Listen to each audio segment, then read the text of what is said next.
Hold out your hands for a second and imagine somebody setting a package into them. It weighs about as much as a bowling ball. There are no engines on it, no windows, nothing on the outside that looks like ambition.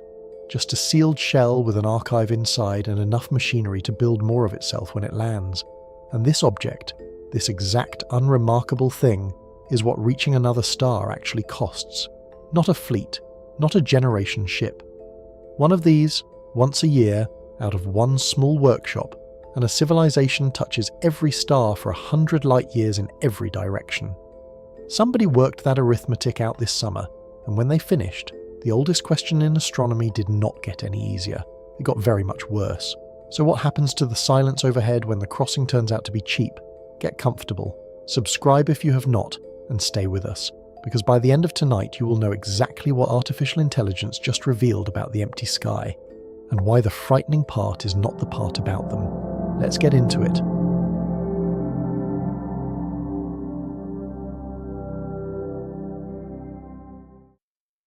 Part 1. The question nobody could kill. There is a question that has been sitting in the middle of astronomy for 75 years, and the strange thing about it is that nobody has ever managed to kill it. People have tried.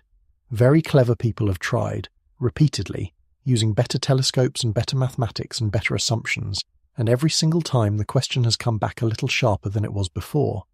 The question is this: where is everybody? You know the shape of it already, even if you have never heard the formal version. Our galaxy contains something like a few 100 billion stars. That is not a poetic number, it is a counted one, and the counting keeps going up. For most of the 20th century we did not know whether those stars had planets, and there were serious astronomers who suspected that planets might be rare, a freak of our particular corner. Then, starting in the middle of the 1990s, we began finding them, and once we knew how to look, we found that they are everywhere. Planets are not the exception. Planets are what stars do. The current best estimates suggest that there are more planets in this galaxy than there are stars, and that a substantial fraction of them sit at the right distance from their star for liquid water to be stable on a surface. Now add time. This is the part that people tend to skip past, and it is the part that does the real damage. The galaxy is roughly 10 billion years old. Our sun is about 4.5 billion years old, which means the sun is a relative newcomer. There are stars out there that finished forming and settled into their long, stable middle age and grew planets, billions of years before the Earth existed. Whatever happened here, on this world, in the last 4 billion years, had every opportunity to happen somewhere else first, with a head start so large that it is difficult to hold in your head. 1 billion years is enough time for a species to arise, spread out, forget where it came from, build something enormous, and collapse several times over. So the reasonable expectation, the one you get if you simply run the numbers forward without any special pleading, is that this galaxy should be old news. Somebody should have been here already. There should be traces. There should be structures or signals or wreckage or something so obviously artificial that the argument would be over. The reasonable expectation is a galaxy that has been lived in. Instead, we get nothing. The story of how that observation got its name is smaller than the observation deserves. In the summer of 1950, at Los Alamos in New Mexico, a group of physicists were walking to lunch. There had been a run of flying saucer reports in the newspapers and a cartoon in a magazine, and the conversation on the way over had drifted into whether faster-than-light travel might ever be possible. By the time they sat down, the subject had changed to something else entirely. And then, in the middle of the meal, apparently out of nowhere, Enrico Fermi looked up and asked where everybody was. The people at the table understood him immediately. He was not talking about the restaurant. He had done the arithmetic in his head, the way he did with everything, and he had arrived at a number that did not match the sky he lived under. Fermi never wrote a paper about it. He made a remark over lunch, and the remark grew into one of the most persistent problems in science, which tells you something about how much force the underlying observation carries. You do not need a laboratory to feel it. You only need to look up and notice that it is quiet. What has happened since then is that we have accumulated answers, a great many answers. Some of them are about biology. Perhaps life itself is a freak accident, and the step from chemistry to a living cell almost never happens. Some of them are about complexity. Perhaps single-celled life is common, and everything after it is nearly impossible, and the universe is full of pond scum and nothing else. Some of them are about survival. Perhaps intelligence reliably invents something that destroys it, and every civilization gets about the same amount of rope. Some of them are darker and stranger, about civilizations that hide from each other, or that are watching us and have chosen not to interfere. Every one of these has been argued seriously, and every one of them has real weight behind it. And then there is the answer that has quietly become the most popular of all, at least among people who think a great deal about technology. It is also, and this is the important part, the most comfortable answer that anybody has ever produced. It does not require the universe to be hostile. It does not require anybody to have died. It does not require the extraordinary luck of being the first ones. It simply requires that everybody who came before us was smarter than us, and that being smarter meant staying home. The argument goes roughly like this. Any civilization that lasts long enough will build artificial intelligence. Once it has done that, its decisions stop being made by animals with a taste for flags and glory, and start being made by something that can actually evaluate a proposal. And when you evaluate the proposal called interstellar travel honestly, without the romance, what you find is a project of enormous cost, absurd duration, and negligible return. Why would you spend the output of a civilization crossing a gulf that takes millennia to arrive at a rock, when you could put that same energy into computation and simply build whatever you wanted at home? The urge to go out there, on this reading, is a young species condition. It burns off. What replaces it is not despair. It is contentment. I want to be honest about why that answer became so popular, because it is not just that it is convenient. It also explains something that the other answers struggle with. It explains why the sky would go quiet without anybody dying.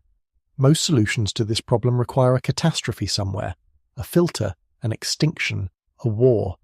This one requires only maturity. The galaxy is not a graveyard on this reading. It is a series of very comfortable rooms with the lights on and the curtains closed. That answer has been circulating for years now. It shows up in papers, in books, in conversations between people who work on machine intelligence for a living. And in June of 2026, somebody sat down and took it apart. The paper is short. It is not from a famous laboratory, and its author is not an astronomer, and I am going to be straightforward with you about both of those things when we get there, because they matter for how much weight the argument should carry. But the argument itself is the kind that is difficult to unhear once you have heard it, because it does not attack the comfortable answer with new observations or a better telescope. It attacks it with arithmetic, very simple arithmetic, the kind you could check on the back of an envelope while the kettle boils.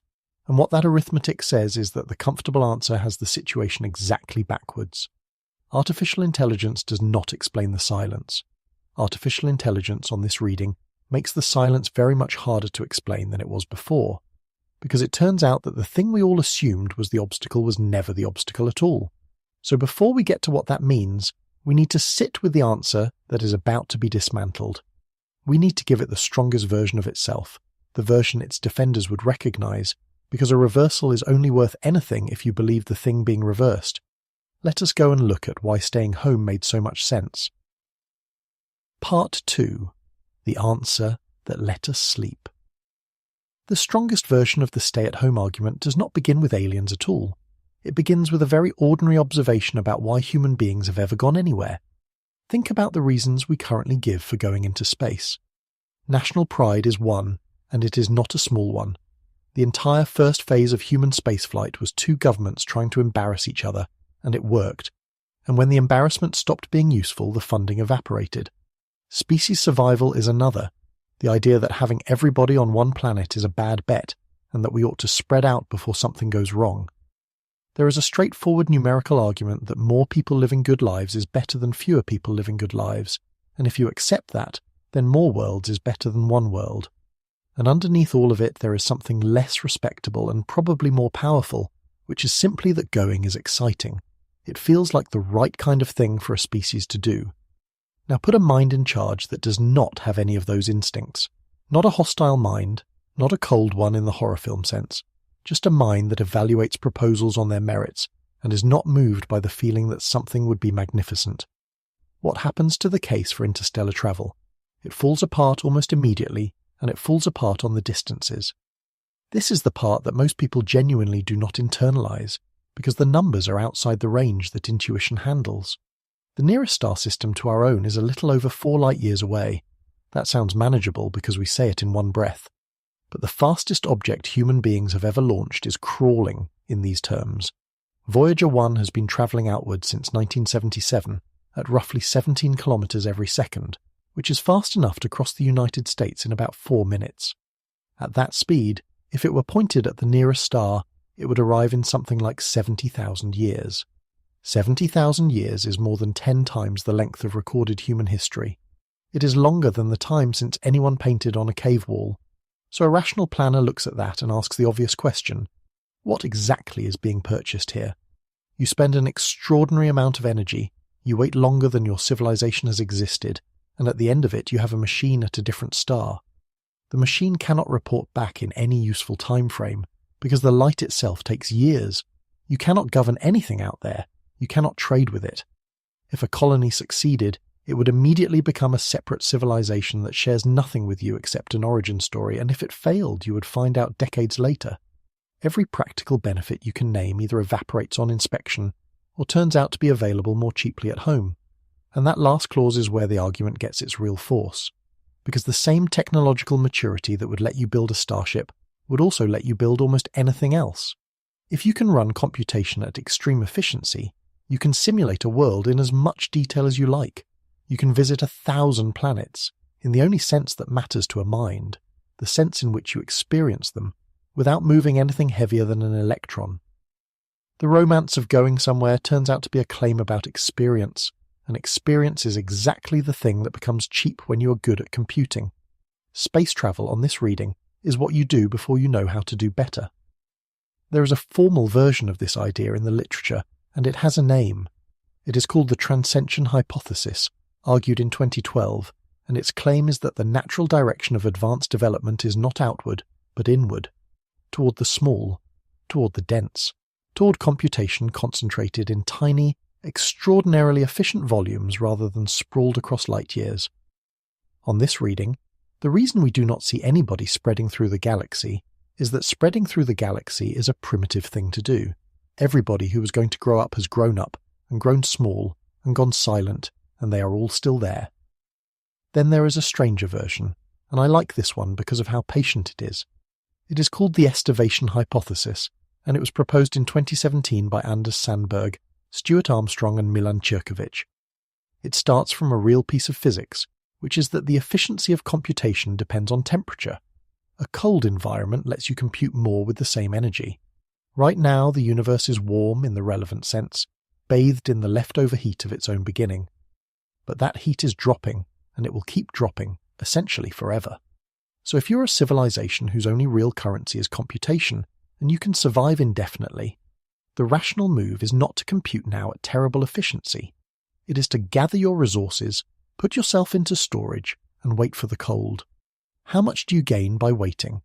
The estimate in that paper is a multiplier on the order of 10 to the 30th. That is a 1 followed by 30 zeros, applied to everything you will ever be able to think. If a number like that is real, then any civilization that grasps it and does not hibernate is throwing away essentially all of its future for the sake of being awake now. On this reading, the galaxy is not empty and it is not dead. It is asleep, with the alarm set for a date so distant that the stars will have gone out. I should say plainly that the estivation argument has been pushed back on hard. In 2019, a rebuttal appeared under a title that is itself the whole argument. There is no special point in postponing computations. The objection is essentially about opportunity cost and thermodynamic bookkeeping, that the gains from waiting are not as clean as they look, and that a mind sitting idle for cosmological ages is forgoing a great deal it could have done in the meantime. The debate is not settled, but the idea did its damage while it was live, and what it added to the picture was a respectable, physics-flavoured reason for a sky with nobody in it.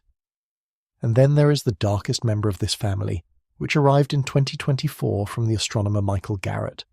His argument is not that artificial intelligence makes civilizations content, it is that artificial intelligence makes them short. He proposes that the development of machine superintelligence acts as what people in this field call a great filter, a step in the sequence that almost nothing survives, and that it arrives before a civilization achieves a stable presence on more than one world. His modelled figure for how long a technical civilization typically lasts, once it starts broadcasting, is under 200 years. Not because the universe is cruel, but because building something smarter than you, while you still have all your eggs in one basket, is a maneuver with a very low success rate. This line of thinking is older than the current wave of enthusiasm about machine intelligence, which is worth knowing because it means it was not invented to explain away an inconvenient sky. Back in 1988, the astronomer Rudolf Albrecht published a chapter built on a workshop paper he had given the year before at the European Space Agency, and his framing was that technology is not something a species uses, but something a species becomes, a continuation of evolution by other means. His warning was that technological knowledge tends to outgrow the comprehension of any individual who depends on it, so that humans, in his phrase, risk becoming passengers in systems they created, and he made a point that lands directly on this argument. The conquest of space, he said, would not simply repeat the history of conquistadors or the American frontier, because the technologies required to do it at all would change the motive for doing it. That is the seed of the whole modern position, planted almost 40 years ago. The contemporary version was sharpened again in 2026 by the astrophysicist Sergei Popov, and his formulation is the cleanest of the lot. Popov's point is not that machines are indifferent. It is that a civilization which delegates its largest decisions to a rational system will find that large-scale galactic expansion looks unattractive, provided that the motives driving expansion were prestige, romance, and other things that do not survive scrutiny. Strip out the flags and the poetry, and the case collapses. That is a genuinely strong argument, and I want you to feel how strong it is, because everything that follows depends on noticing the one word in it that is doing more work than it can bear. Put those together, and you get a family of answers that share one comforting structural feature. In every version, the silence is explained by something happening to them. They went inward, they went to sleep, they went quiet, or they went out. And in every version, the physical universe stays roughly the way we always pictured it, enormous, expensive, and effectively closed. The distances remain the wall. Nobody crossed them because crossing them was not worth it, and the reason it was not worth it is that crossing them is hard. That is the load-bearing assumption in the entire structure. Crossing is hard. Every one of these arguments, from the transcension hypothesis to the sleeping civilizations to the rational planner who decides the trip is not worth the fuel, rests on the idea that interstellar travel is an expensive undertaking that a sensible mind would weigh against alternatives and reject. So what happens to all of it if the crossing turns out not to be expensive at all? Part 3. Rationality is not one thing. The word doing more work than it can bear is the word rational. In June of 2026, a paper appeared on the Arxiv preprint server, which is where physics and astronomy put work before it has been through peer review, under a title that does not exactly invite you in: Autonomous AI Cosmo Industry and the Quiet Expansion Filter. Its author is Sergei Ivliev, an independent researcher based in Vienna. I am going to tell you who he is before I tell you what he says, because you deserve to weigh the argument properly. He holds a doctorate in mathematical economics. He founded and runs a consultancy that works on environmental projects. He chairs the board of a company that develops coastal carbon projects, and he teaches courses on blockchain and digital assets at a business school in Lausanne and at an economics school in Moscow. He is not an astronomer. He is not an astrobiologist. He has no observatory and no data set, and the paper explicitly states that no new empirical data were generated and that it received no funding. There is also a declaration near the end of the paper, which I find genuinely funny in a way I suspect the author intended, stating that he used large language models to help with drafting, language editing and surveying the literature. A paper about what machine intelligence does to a civilization, written with a certain amount of machine assistance. Make of that what you will. None of this makes the argument wrong. The problem we are discussing has always attracted outsiders, and some of the best moves in it have come from economists and philosophers rather than astronomers, because the question is not really an observational one. It is a question about what minds do. But it does mean that what follows should be held as a hypothesis with arithmetic attached, not as a discovery. The author says as much himself repeatedly, and I will come back to his own honesty about that later, because it is one of the more likable things about the paper. Here is the move. Everybody in the stay-at-home camp reasons like this. A rational mind evaluates interstellar expansion and rejects it. Ivliev's response is that this treats rationality as though it were a single thing with a single answer, when rationality is always relative to a goal. Change the goal and the same clear-eyed evaluation produces a different result. So the question is not whether a rational mind would expand. The question is what a rational mind would be trying to achieve, and whether any of those things require going out. And when he actually lists the goals, something awkward happens. Most of the motives in the stay-at-home argument, the flags, the prestige, the belief that more of us is better, the romance of frontiers, do indeed evaporate under scrutiny. Popov is right about those. An intelligence that is not moved by the feeling of magnificence will not fund a magnificent gesture. But there is one motive that does not evaporate, and it is the least romantic motive on the list. It is the backup. The sentence in the paper that carries the entire reversal is short enough to quote, and I want you to hear it as written, because it is the hinge that everything else swings on. Popov's rational artificial intelligence, he writes, asks why it should build a galactic empire. The quiet expansion filter asks why it would refuse to make interstellar backups. Sit with the difference for a second. An empire is a project of appetite. It requires you to want more, to want to rule, to want your kind spread across as much territory as possible, and it is entirely fair to say that a sober machine intelligence might look at that and find it childish. A backup is not a project of appetite.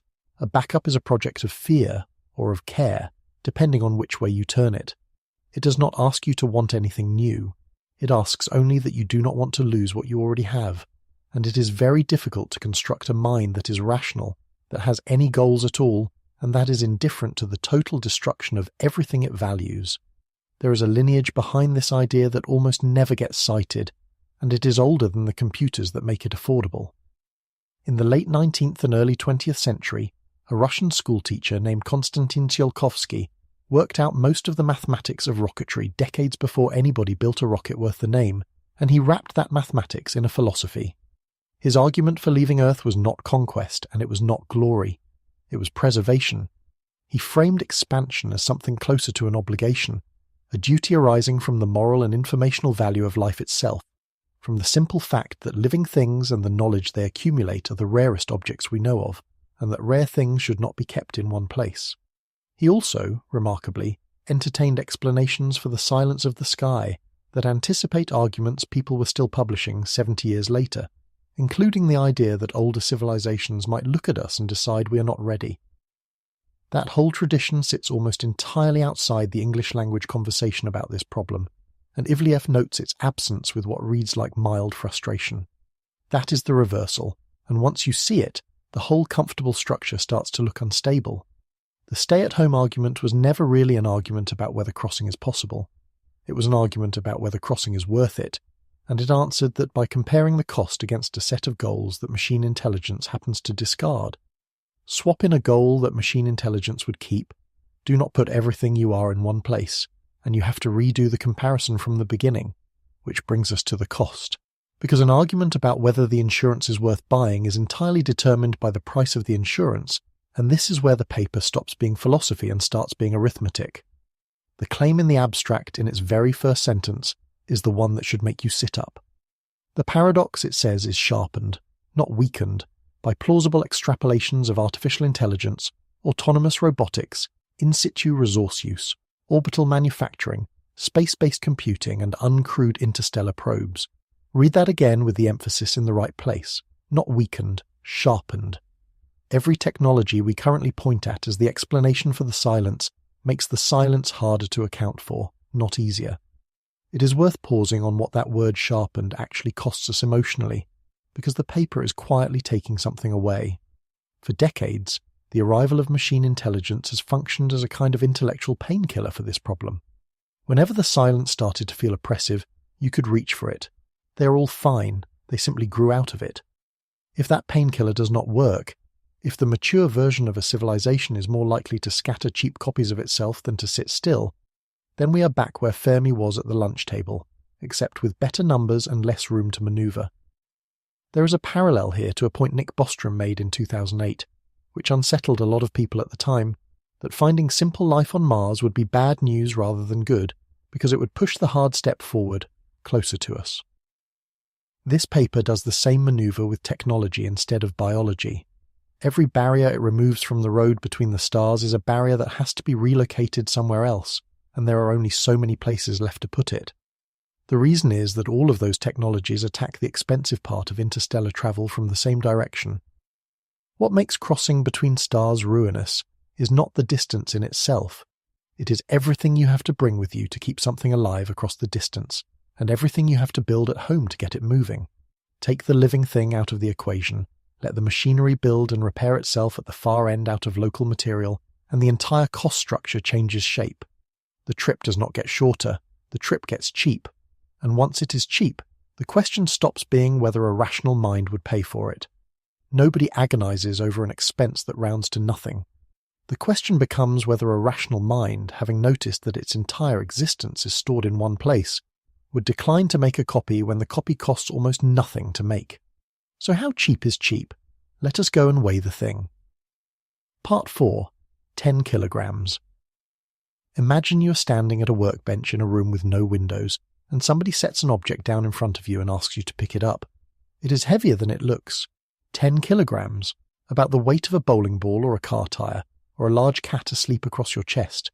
You can lift it with 2 hands. It is not warm. There is nothing on the outside of it that suggests ambition.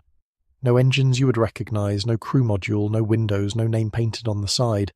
It is a sealed package with a skin that is mostly there to survive being hit by dust at speed, and if you shook it, which you should not, nothing inside would rattle.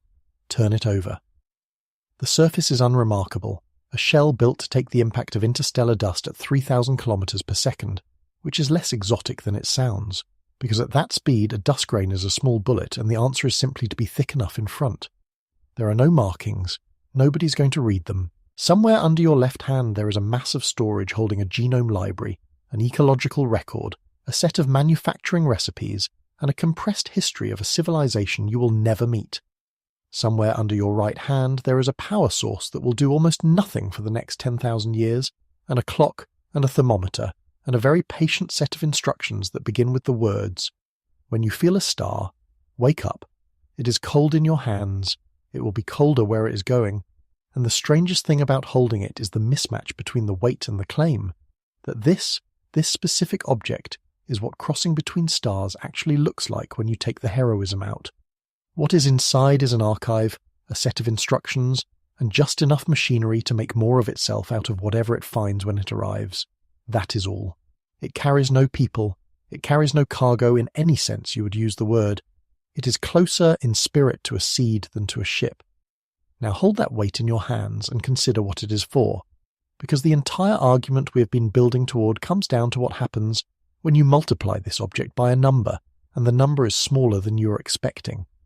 That 10-kilogram figure is the nominal seed probe in Ivliev's estimate, and he chose it carefully to sit between 2 things people already know about. It is roughly 1,000 times heavier than a breakthrough starshot sail.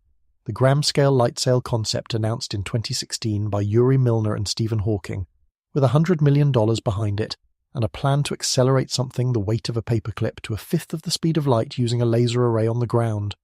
And it is well below the mass of any interplanetary spacecraft we have ever actually flown. So it is 1,000 times more substantial than the most aggressive real proposal on the table, and still a fraction of the machines we routinely send to other planets. That is the sweet spot the argument lives in. Conservative in both directions. None of the machinery in that package is science fiction in the way people assume. In 1982, NASA and the American Society for Engineering Education published the results of a summer study called Advanced Automation for Space Missions, edited by Robert Freitas and William Gilbreth, and one of the things in it is a complete design study for a self-replicating factory on the lunar surface, a system that lands, digs, refines, and builds copies of its own components out of what it finds. That document is over 40 years old. It was produced by engineers, at government expense, and then it went on a shelf. The idea of a machine that arrives somewhere empty and makes more machinery out of the local rock has been on paper, in detail, since before most people watching this were born. The speed he assigns it is also deliberately unambitious. 1% of the speed of light, not the 20% that Starshot dreams about. 1%. In absolute terms, that is about 3,000 kilometers per second, which is fast enough to cross the continental United States in roughly 1.5 seconds, and fast enough to reach the moon from here in a little under 2 minutes. Compared to anything we have built, it is astonishing. Voyager 1, our fastest departing object, is doing about 1/18,000th of the speed of light. Compared to what physics permits, it is a crawl. So what does it cost to get 10 kilograms up to 1% of light speed? The kinetic energy works out to about 4.5 times 10 to the 13th joules. That number means nothing to anybody, so let us convert it into the unit you pay your electricity bill in. It is roughly 12.5 gigawatt hours. 12.5 gigawatt hours is, for scale, somewhere in the range of the annual electricity consumption of a decent-sized city. A few 100,000 people, all their lights and kettles and refrigerators for a year. That sounds like a lot, and if you are a country, it is a lot. But we're not talking about a country.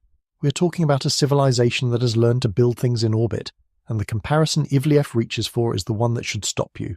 12.5 gigawatt hours, he writes, is comparable to a few hours of output from a solar collector, 1 square kilometre in size, sitting in space at the same distance from its star that we are from ours. 1 square kilometre. A single panel, about the footprint of a large business park, floating where there is no night and no weather and no atmosphere in the way.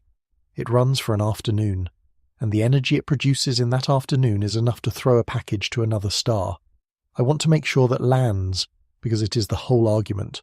Not a fleet of reactors, not the output of a civilization, not a planetary sacrifice. 1 collector, 1 afternoon, 1 star.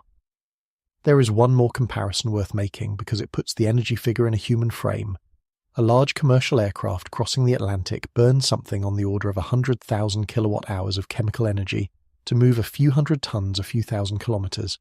12.5 gigawatt hours is roughly 100,000 times that. So the honest way to say it is this: sending a 10-kilogram package to another star at 1% of light speed costs about as much energy as 100,000 transatlantic flights. That is a real number, and it is not small. It is also, for a civilization that has built industry off its own planet, an entirely ordinary annual expense, the sort of thing that shows up as a line item rather than as a national project. And if you want to go faster, the arithmetic stays forgiving.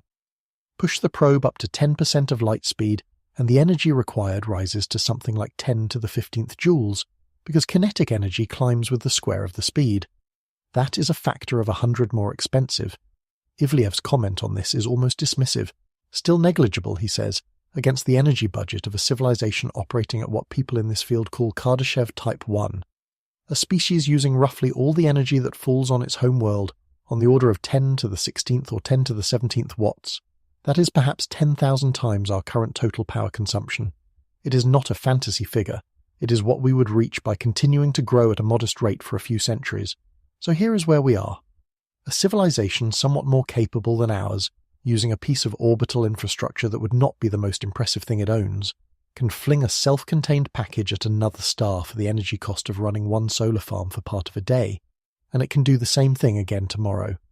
The reason this matters so much is that it dissolves the assumption underneath every version of the comfortable answer. Remember what the stay-at-home argument was actually saying.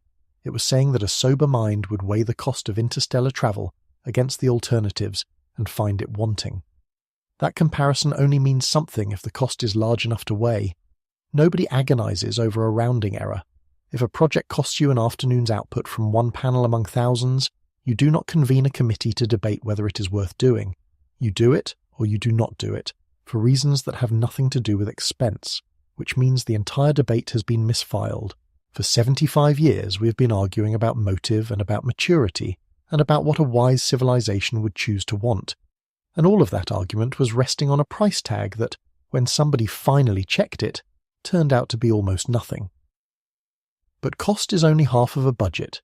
The other half is time, and the times involved here are the part that people always assume will rescue the argument. 10,000 years, they say. Nothing plans on that timescale. Nothing waits that long. Let us find out whether that is true. Part 5. 10,000 years. The objection everybody reaches for, the moment the energy cost stops working as a defense, is time. Fine, they say, it is cheap. But it takes 10,000 years to get anywhere, and nothing plans on that scale, and no institution survives long enough to care about the result. The first half of that is correct.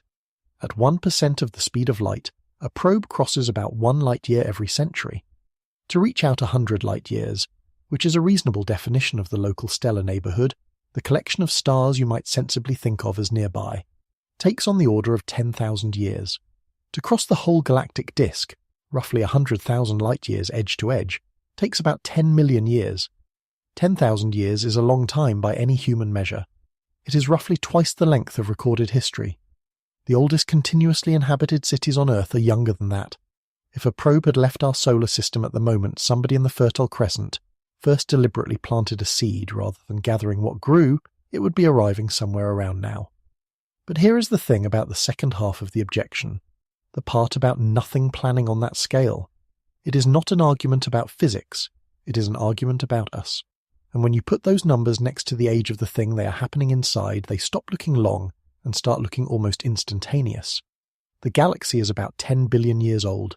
10 million years, the time to cross the entire disk, is 1,000th of that, 1/10 of 1%.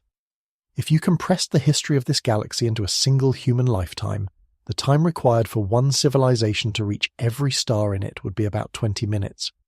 That ratio is the load-bearing number in the whole argument, and I want to make sure it does not slide past. It is not that the trip is quick. The trip is enormously slow. It is that the galaxy has been sitting here, unchanged in any relevant way, for a length of time so much greater than the trip that the trip is almost a rounding error. Ivleev makes the point defensively, allowing for everything that could go wrong, even with pessimistic launch rates, even with high probe failure rates. The relevant timescale is shorter than the age of the galaxy, by at least 3 orders of magnitude. Even if he is wrong by a factor of 10 in the unhelpful direction, it is 100 times shorter. Even if he is wrong by a factor of 100, it is 10 times shorter.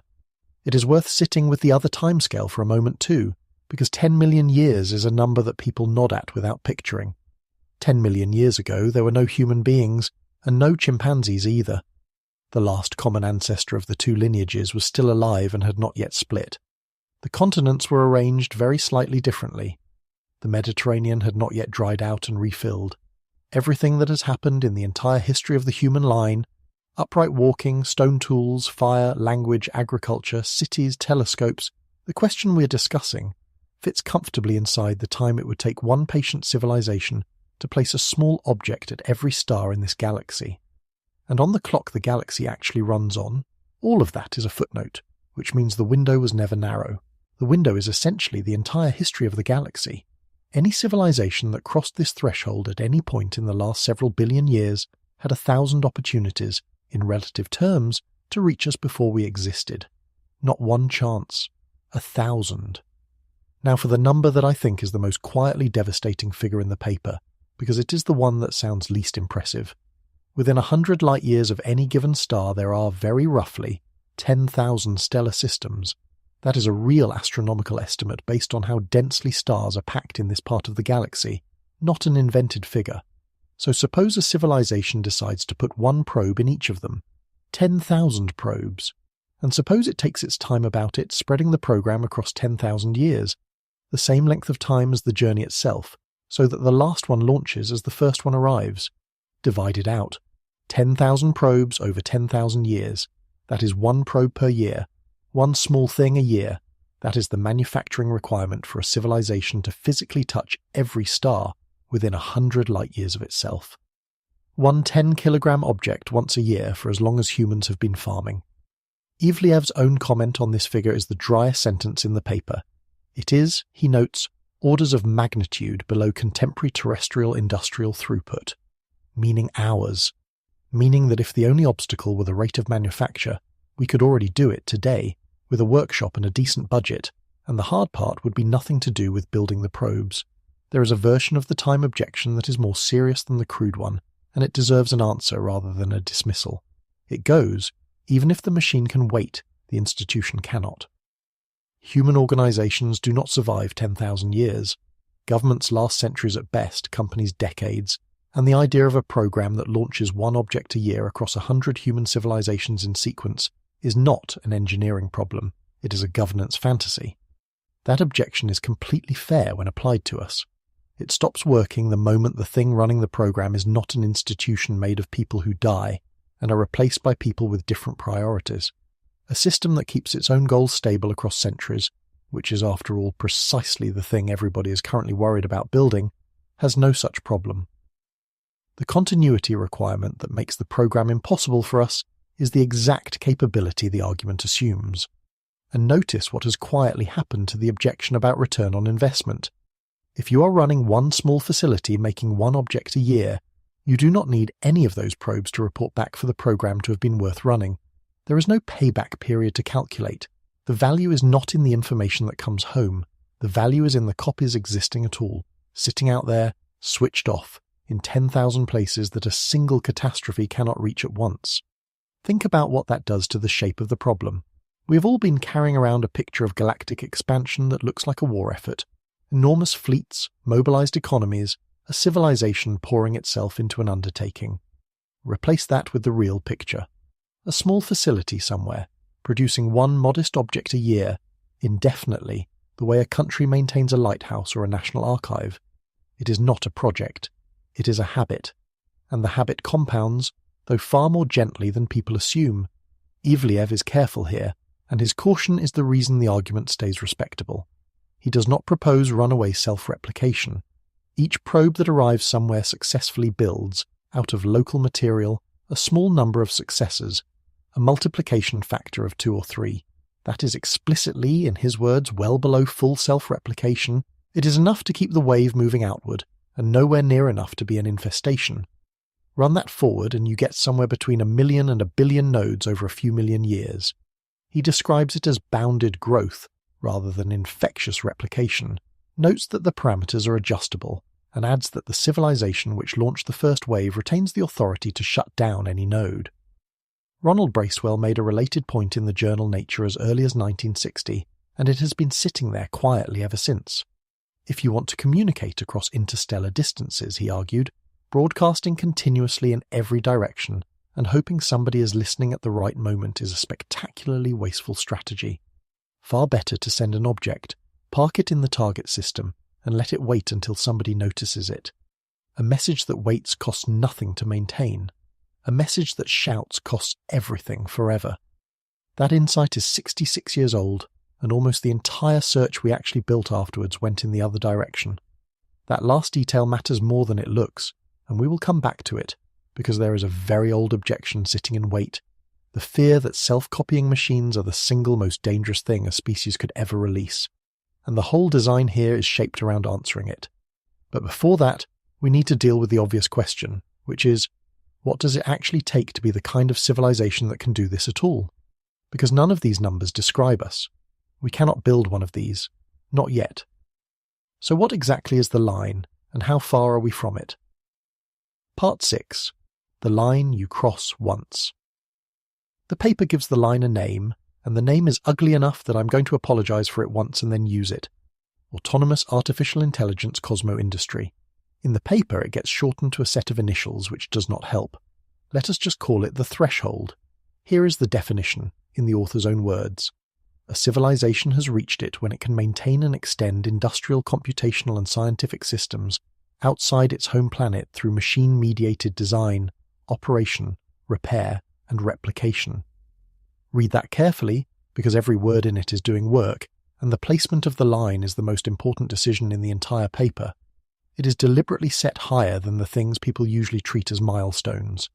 Having radio does not get you there. Having rockets does not get you there. Having telescopes, satellites, even a crewed station in orbit, none of that gets you there, because all of those things are extensions of a planet. Cut the supply line from the surface and they die within months. The threshold is about something else entirely, whether the industrial base itself has left home and can keep going without being fed, and it is deliberately set lower than the thing science fiction usually reaches for. It is not a Dyson sphere. It does not require enclosing a star or harvesting a meaningful fraction of its output. On the standard energy ladder people use for this, the one proposed by Nikolai Kardashev in 1964, running from a civilization that uses its planet's energy, to one that uses its stars, to one that uses its galaxies, the threshold sits well short of the second rung. You do not have to be a god. You have to be a competent manufacturer in an inconvenient location. There is a good reason to place the line exactly there rather than anywhere else, and it has to do with what actually kills a colony. Almost every failure mode you can imagine for an off-world settlement is a supply chain failure in disguise. The habitat is fine, but the seal that failed is manufactured on Earth.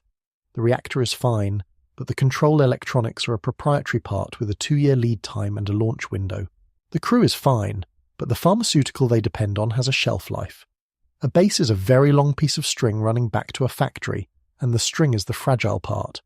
Everything in the threshold definition is about cutting the string without the thing at the far end dying.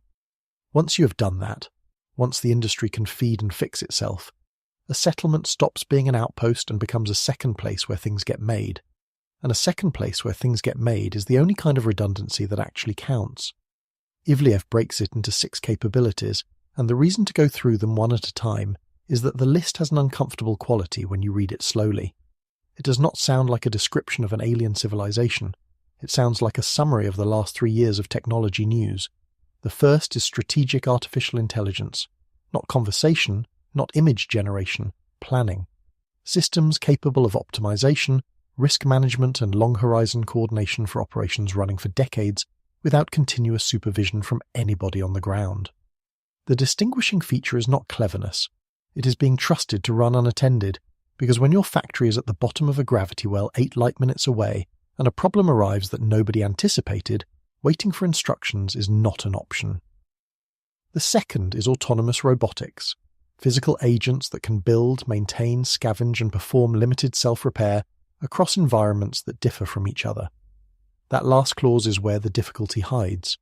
We have robots that work superbly in a controlled factory. We have almost nothing that can improvise in a place it was not designed for, using materials nobody catalogued in advance. The third is in situ resource use, which is the unglamorous heart of the whole thing.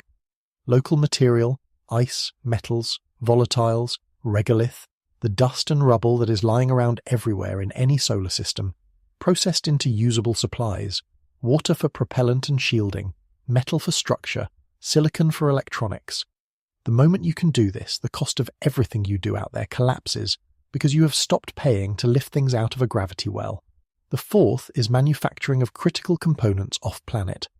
Not everything, and Ivliev is careful about that. At least some structural, mechanical, electrical and computational parts produced or refurbished where they are needed rather than shipped. This is the capability that turns a base into an industry. The fifth is long-duration computing. Data centers, archives and control systems that operate for centuries on locally generated energy. Centuries. Nothing we have ever built has run unattended for a century. The oldest continuously operating machines on Earth are a few hundred years old, and they are clocks, and people have been winding them. The sixth is interstellar launch capacity. Probes sent toward nearby stars with a meaningful probability of arriving, not a certainty. A meaningful probability, which given the low cost per unit means you can afford to lose most of them. The gap between those 5 capabilities and the sixth is also worth naming, because it is not the gap people expect. We tend to assume the launch is the hard part, that the rocket is the achievement and everything else is logistics. On this argument, it is the reverse. The launch is comparatively straightforward once you can build in orbit, because you are no longer fighting a planet's gravity to get your payload moving, and you're no longer constrained by what fits in a fairing. It is the 5 boring capabilities underneath it that are brutal. The robot that can improvise, the refinery that runs on regolith, the computer that keeps working for 300 years, the manufacturing base that does not phone home. Those are not glamorous problems. Nobody makes films about them, and they are the entire barrier. And then there is a design decision embedded in the argument that I think is the smartest thing in the paper.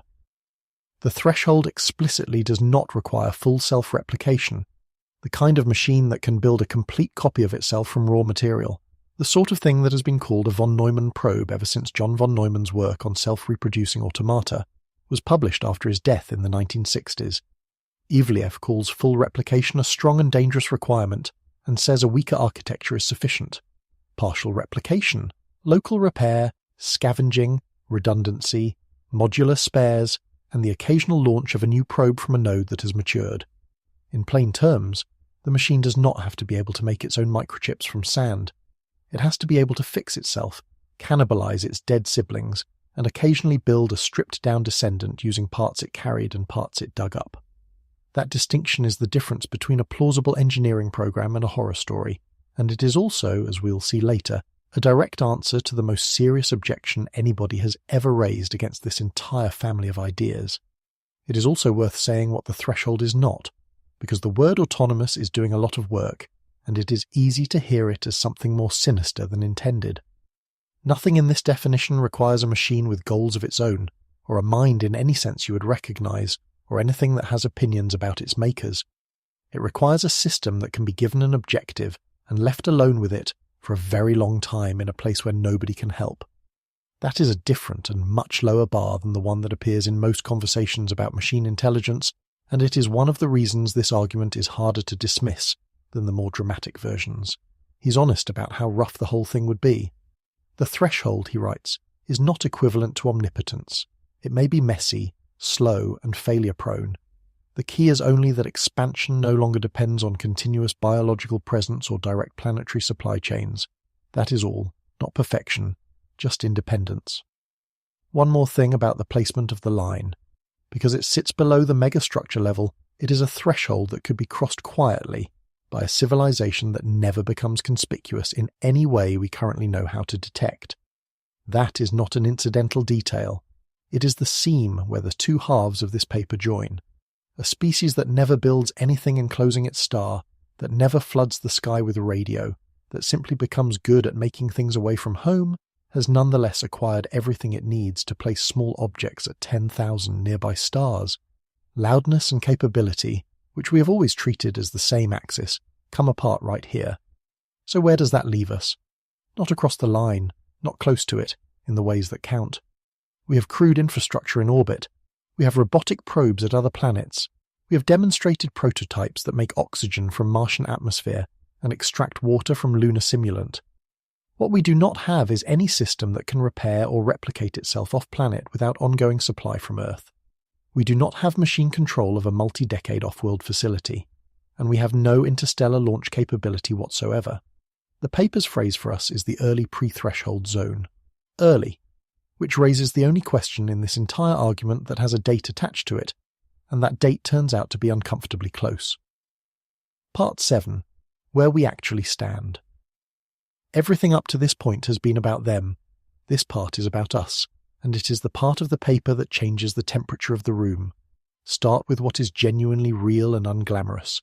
NASA has run an in-situ resource utilization program for years, aimed squarely at the third capability on that list, using local material to reduce how much has to be launched from Earth. It is not theoretical. An instrument on the Perseverance rover made breathable oxygen out of the Martian atmosphere, repeatedly, in small quantities, and proved the chemistry works in place. There is a separate program concerned with servicing, assembly, and manufacturing in space, rather than on the ground. Building structures in orbit that were never folded into a rocket fairing, refueling satellites, repairing things that were designed to be disposable. And in Europe, a study called Ascend, funded under the Horizon Europe program, has been examining whether large data centers could sensibly be placed in orbit, taking advantage of continuous sunlight and the cold of space for cooling. Ivliev's verdict on all of that is measured, and I want to quote it because it is the kind of restraint that makes the rest of the paper more credible. These are not autonomous cosmo-industry, he writes. They are early precursors. Then he turns to the commercial announcements, and this is where you should keep one hand on the brake. As to his credit, he does. He states plainly that what follows are publicly stated commercial ambitions, not validated engineering outcomes, and that they remain subject to substantial uncertainty in chip supply, launch cadence, regulatory approval, orbital debris and astronomy concerns, and economics. Companies announce things. Announcements are not hardware. Hold all of the following loosely. In March of 2026, a joint semiconductor fabrication project was announced in Austin, Texas, under the name TerraFab, bringing together a launch company, a car company, and an artificial intelligence company under common ownership.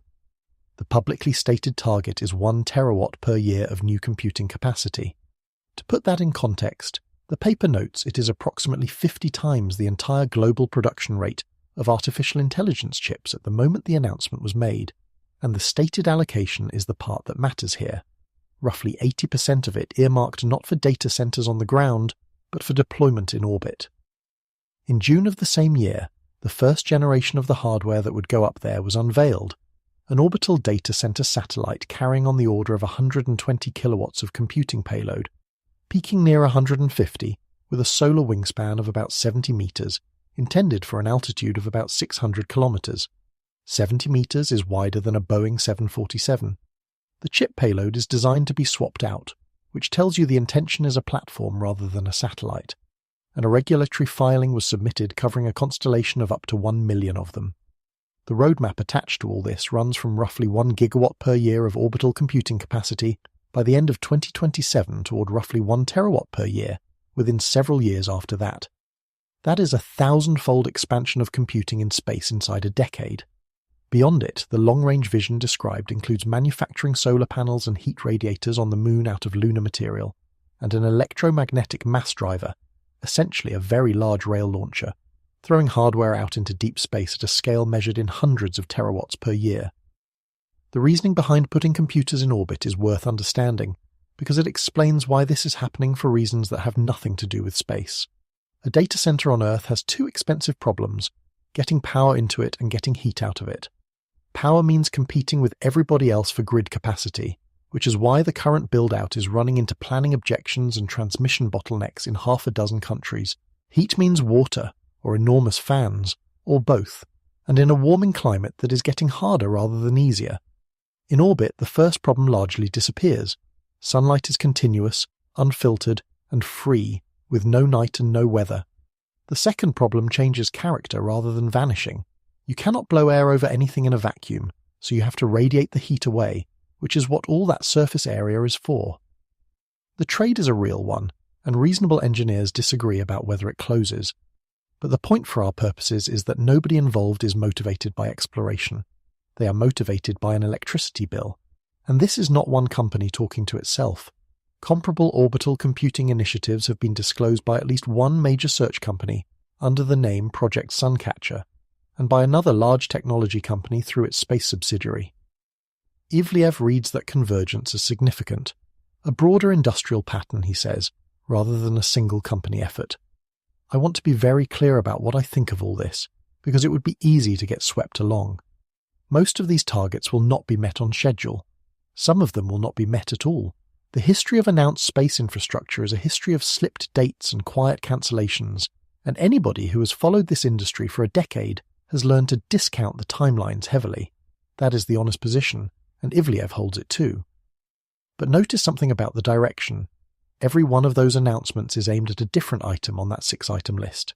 Chips at industrial scale, computing that lives off-planet and runs on local sunlight, manufacturing on the lunar surface out of lunar material, a launch mechanism that does not need a rocket. Nobody sat down with the threshold definition and worked toward it deliberately. It is being approached sideways, for entirely commercial reasons, by people who are thinking about the cost of electricity and the cost of cooling, and not at all about the Fermi paradox. There is a pattern here that is repeated throughout the history of technology, and it is worth naming because it is the reason predictions in this area go wrong in a particular direction. Capabilities that look like separate projects turn out to be the same project seen from different angles. Nobody built the shipping container in order to globalize manufacturing. They built it to stop dock workers from having to unload sacks. Nobody built packet switching in order to create a world in which everybody carries a networked computer. They built it to make military communications survive damage. The threshold Ivleev describes is not a goal anybody has adopted. It is what you have accidentally assembled when you have solved enough adjacent problems for unrelated reasons, and the reason his argument is unsettling is that the adjacent problems currently attracting the most capital on this planet happen to be exactly the right ones. Which brings us to the only figure in this paper measured in human lifetimes. Ivleev's estimate for when we might cross the line is roughly 50 to 200 years from now. He labels it immediately, heuristic, and not something that can be predicted with confidence. It is the softest number in the document, and it should be held the most loosely of all. It is also the one you will remember tonight. Let me stop and put the pieces back together, because we have covered a lot of ground and the shape of the argument matters more than any individual number in it. We started with a comfortable answer. Advanced civilizations build machine intelligence. Machine intelligence is rational, and rational minds decline to spend a fortune crossing interstellar space for no return. Then we found the hinge, that rationality is not one thing, and that a mind which discards flags and glory can still want a backup. Then we checked the price, 10 kilograms, 1% of light speed, 12.5 gigawatt hours, or one orbital solar collector running for an afternoon. Then we checked the time. 10,000 years to the neighbourhood, 10 million to cross the disk, 1,000th of the age of the galaxy, and a build rate of one small thing a year. Then we asked what a civilization needs in order to do any of it, and got a list of 6 capabilities that reads like a newsfeed. So the argument is now fully assembled, and it says this: the trip is affordable, the timescale is trivial against the age of the galaxy, the manufacturing burden is a hobby, the threshold is real but it is not divine, and something very like it is being built around us right now by people trying to reduce their cooling bills. Which leaves exactly one question standing, and it is no longer a question about engineering, it is a question about wanting. We have established that a machine intelligence could do this without noticing the expense. Why on earth would it want to? Part 8. Why a machine would bother. Ivleev lists 6 reasons, and they are not the 6 you would expect. There is no curiosity on the list, not as its own item. There is no glory, obviously. There is nothing about destiny or purpose or the human spirit. What is on the list is a set of things that a careful mind with a long horizon would want, and almost every one of them is a variation on the same instinct, which is the instinct to not lose things.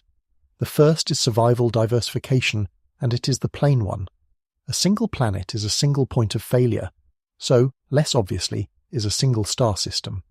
Concentrate everything you are in one place, and you're exposed to a list of things that is uncomfortably long. An asteroid arriving at the wrong angle, an engineered pathogen, a machine failure that propagates faster than anybody can respond, a war, a stellar event, a resource collapse. Any of those can be survivable if there is a copy somewhere else. None of them are survivable if there is not. This is not an exotic piece of reasoning.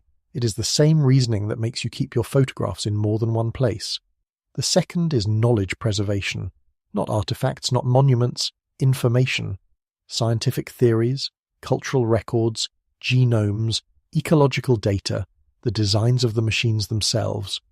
Ivleev puts it in 7 words that I think are the most quietly moving in the paper. Even if no biological colonists travel, information can. The third is scientific observation, and this one is more practical than it sounds. There is a hard limit on what you can learn about a world from a long way away. We can measure the light that passes through an atmosphere and infer some of what is in it. We cannot see geology. We cannot watch a season change. We cannot tell whether a biosphere is thriving or collapsing, or what it is made of at the level of a cell, or how long it has been there. A probe in the system can. If you genuinely want to know what is happening at the nearest habitable zone planet, at some point somebody has to go and look, and the cheapest somebody is a machine that does not need to come back. The fourth is biological preservation, and this is where the argument stops being cold. A payload can carry genomes. It can carry embryos, microbial communities, synthetic biology recipes, the specifications for an ecosystem. And Ivleev is careful to say what this is not for. Such payloads, he writes, need not terraform worlds. They can preserve options. Nobody is required to be reborn on some distant rock for this to have been worth doing. The point is simply that the information describing a living world exists somewhere other than on that world. The fifth is computational redundancy. If your civilization is largely made of computation, which is where every version of this story ends up, then having processing capacity at other stars running on other suns is not a colony. It is a second server, in a different building, for the same reason anybody has ever had a second server in a different building. And the sixth is optionality, which is the most economist-brained item on the list, and also the one that closes the argument. A small seed system creates future possibilities whose value cannot be estimated in advance. When you cannot estimate the value of an option, and the option costs nearly nothing, you take the option. That is not sentiment. That is just how you handle uncertainty when the downside is bounded and the upside is not. Notice too that none of the 6 require the civilization to still exist by the time the probe arrives. That is a strange property for a motive to have, and it is worth dwelling on. Every human institution that plans on long time scales, a cathedral, a seed vault, a nuclear waste repository designed to warn people 10,000 years from now, is making a bet that somebody will be around to benefit.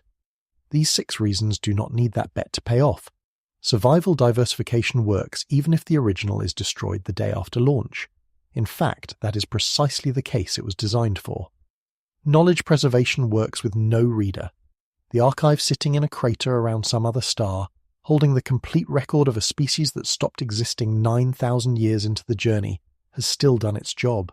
It is doing its job right now. Ivleev compresses the whole case into a single line of algebra, which he labels as the paper's first and only equation. It says, P times F is greater than C. Let me translate. V is how much a civilization values its own continued existence and the preservation of what it knows and what it is made of. The letter P is the probability per billion years of something happening in its one location that would wipe it out or reset it, given that it has no backup anywhere else. And C is what the backup program costs, expressed as a fraction of everything the civilization has. The inequality says, if the chance of dying, multiplied by how much you mind dying, is greater than the price of insurance, buy the insurance. Now recall what we established about C: one collector, one afternoon, one probe a year. Ivleev's own word for it is exceedingly small, and once C is nearly zero, the inequality becomes almost impossible to fail. His conclusion: a risk-averse agent needs only a non-zero probability of catastrophe and a finite value placed on survival to favour at least some outward redundancy. Any chance at all, any care at all, that is the whole bar. There is an obvious objection here, and Ivleev meets it head-on in a section of the paper, given over entirely to objections and replies, which is a habit more authors should have. The objection is that a truly rational intelligence, having concentrated itself into some extraordinarily efficient computational substrate at home, would find the inward strategy strictly dominant, that everything worth doing can be done better in one optimized place, and that scattering resources outward is simply worse on every axis. His reply is precise. For the inward strategy to be strictly dominant, one of two things has to be true. Either the probability of a local catastrophe is exactly zero, or the civilization places no value at all on its own long-term continuation. Exactly zero is not a probability that applies to anything located inside a star system. Stars evolve, gamma-ray transients happen, internal machine failures happen, and so does internal conflict, and a civilization that has concentrated itself for the sake of efficiency has by construction concentrated its vulnerabilities too. Concentrated computation, as he puts it, is vulnerable to local catastrophes. The more perfectly you have optimized your single location, the more completely a single event can end you. And there is a second objection worth mentioning, which is the ethical one, that a sufficiently advanced civilization would refuse to interfere with living worlds and would therefore stay away. His answer is that this does not produce non-expansion. It produces selective, careful expansion. Observe without landing, prefer airless bodies, avoid seeding anywhere that already has life of its own, which is, conveniently for the argument, exactly the kind of expansion that would be hardest to notice. He then does something careful, which is to weaken his own claim before anybody else can. The hypothesis, he writes, does not require that all civilizations satisfy this inequality. It requires only that some do, and that is a very different and much more robust position, because it means the argument survives every objection of the form, but maybe they would think differently. Some of them would, over billions of years, across an entire galaxy, with every kind of history and every kind of value system. Some of them would run the numbers, notice the insurance is nearly free, and buy it. I want to stop here, because there is something in this list that I did not expect to find, and I suspect you did not either. We have spent this entire video, and honestly the last decade of public conversation, being told that machine intelligence is the cold thing, the thing without warmth, the thing that would look at us and our attachments and our sentimentality and calmly optimize them away. That is the story. And the story is why the stay-at-home answer felt right. Of course, a cold mind would not bother crossing the galaxy for a feeling. But look at what these 6 reasons actually are underneath the vocabulary. Keep the genomes safe. Keep the archive somewhere the fire cannot reach. Keep a record of the forest. Keep the option open. Put a copy of everything you have ever known in 10,000 places so that no single accident can take all of it. That is not the behavior of something that does not care. That is what caring looks like when it is expressed by a mind that thinks in millions of years instead of decades. Strip away the flags and the glory and the frontier romance, and the thing that survives the strip down is not indifference. It is the impulse to make sure something is not lost. The most rational thing a mind can do with a galaxy, on this argument, is not to conquer it or fill it, or even to explore it. It is to use it as somewhere safe to put the things it loved, And if that is true, then there is a follow-up question that is harder than it looks. What exactly is it sending? Because the one thing we know for certain is that it is not sending anybody. Part 9. It can wait. Every story we have ever told about reaching another star has people in it. That is not a small observation. Think of the images the phrase interstellar travel produces. A ship, a crew, somebody in a chair looking at a view screen, or a generation ship where children are born in corridors and grow old having never seen a sky. The whole imaginative architecture of the idea is built around passengers, and the difficulty of the project in every version is the difficulty of keeping those passengers alive. Ivleev lays out what that actually requires, and the list is brutal. A biological colony must carry life support. It must carry medical systems because people get sick and injured and old. It must carry the means of reproduction and everything social that reproduction implies. It must carry culture and governance and some mechanism for resolving disputes that does not end the mission. It must carry heavy shielding because human bodies do not tolerate radiation, and there is a great deal of it out there. And all of that has to work continuously, without interruption, for centuries, with no possibility of resupply and no possibility of rescue. You are not sending a ship. You are sending a functioning society and asking it to remain a functioning society for longer than any society has ever lasted in a metal container in the dark. Now here is the comparison. A machine seed, Ivleev writes, can be smaller, slower, more tolerant of failure, and designed for extreme timescales. It can carry genomes, embryos, synthetic biology instructions, cultural archives, scientific models and manufacturing recipes, and then 3 short sentences that between them contain the entire economic argument. It can wait. It can fail in large numbers. It can be launched redundantly. Take those one at a time, because each removes a different constraint that has been strangling the idea for a century. It can wait. Nothing inside is aging. There is no morale, no boredom, no generation growing up resentful of a decision their great-grandparents made. 10,000 years is not a hardship for something that is switched off. It is not even an inconvenience. Duration, which is the single largest obstacle in every crude version of this problem, simply stops being a variable. It can fail in large numbers. This is the one people underestimate. If you send one crude ship and it fails, you have killed everybody aboard and lost the entire investment, so every component has to be near perfect, and the cost of that perfection is most of the budget. If you send 10,000 cheap packages and 9,000 of them fail, you have succeeded 1,000 times over. Reliability, the other enormous cost driver, gets replaced by quantity. And quantity, as we established, costs one small thing a year. It can be launched redundantly, not one attempt with everything riding on it. Attempt after attempt after attempt, for as long as you feel like it, with each one independent of the others.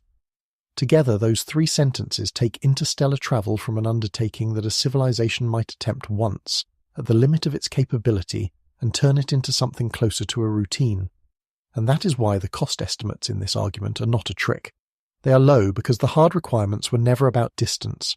They were about keeping something alive on the way. It is worth noticing that we already do a version of this on Earth, and that we do it for exactly the reasons on Ivleev's list. There are seed banks built into permafrost and mountainsides, holding hundreds of thousands of crop varieties in cold storage, and the entire purpose of them is that nobody uses them. They are not a resource. They are an option, held open against a future nobody can specify, at a cost that is trivial compared to what they protect. Nobody involved in building them expects to be there when they matter. The same instinct produces archives cut into rock, and libraries duplicated across continents, and the practice of keeping a copy of the important thing somewhere the fire cannot reach. What the machine seed does is take that instinct and apply it at the only scale where it becomes genuinely robust. A vault in a mountain survives a bad harvest and a war. It does not survive the planet. If your reason for keeping a copy is that a single accident should not be able to take everything, then eventually the logic pushes the copy off-world and then out of the system, and it does not stop pushing until the copies are far enough apart that no single event can reach 2 of them. That is not ambition talking. That is the same small, careful impulse that makes somebody photograph a document before mailing it. The resulting design has a name in the paper, techno-biological. It means a hybrid, machine carriers preserving biological information, genomes, embryos, microbiomes, ecological data, synthetic biology recipes, without requiring any continuous biological presence at all. Nobody travels, the information travels. Life goes into the payload as data and instructions, carried by something that does not need to be alive in order to keep it. So let me show you what an arrival actually looks like, because I think it is the strangest image in this entire argument. It is 10,000 years after launch, at a star that nobody who built the probe ever saw with their own eyes. For almost the whole journey, the object has been switched off. Not dormant, off, drawing a trickle of power for a clock and a thermometer and nothing else. There has been no course correction, because there was nothing to correct toward. It has been travelling through a place with essentially nothing in it, at 3,000 kilometers per second, for longer than the span of recorded human history. Now something registers a change. A sensor that has done nothing for 100 centuries notices that the light falling on the hull has a temperature. A system that has not executed an instruction since before the invention of writing begins, very slowly, to execute instructions. It looks around. It finds ice and metal and silence, and then it begins to work. Not to build a city. There is nobody to live in a city. It builds a small station on some airless rock and a collector to power it, and 2 or 3 copies of itself to send further out. It builds an antenna and points it back the way it came, and sends one thin report across 100 light-years toward a civilization that may have ended 8,000 years ago and will not receive the signal for another century regardless. Nobody is aboard. Nobody was ever aboard. There is no moment of arrival, no first footstep, no photograph of anybody's face.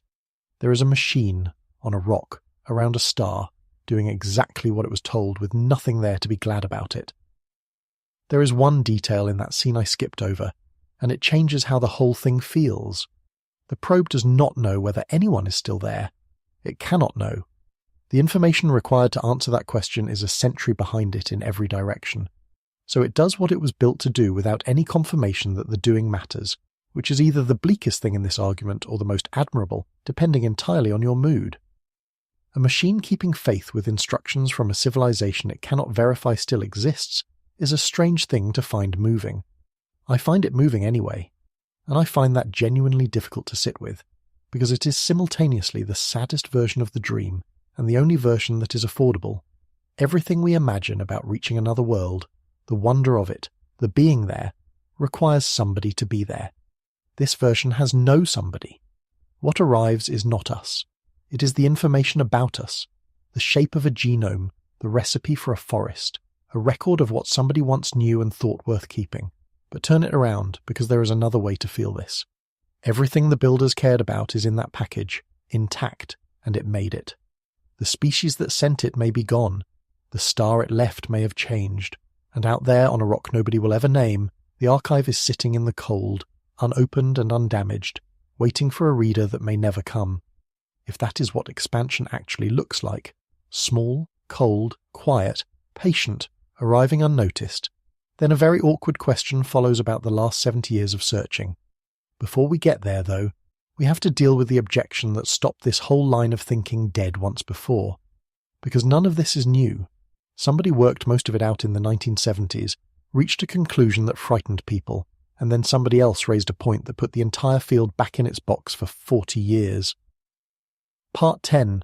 The Old Objection.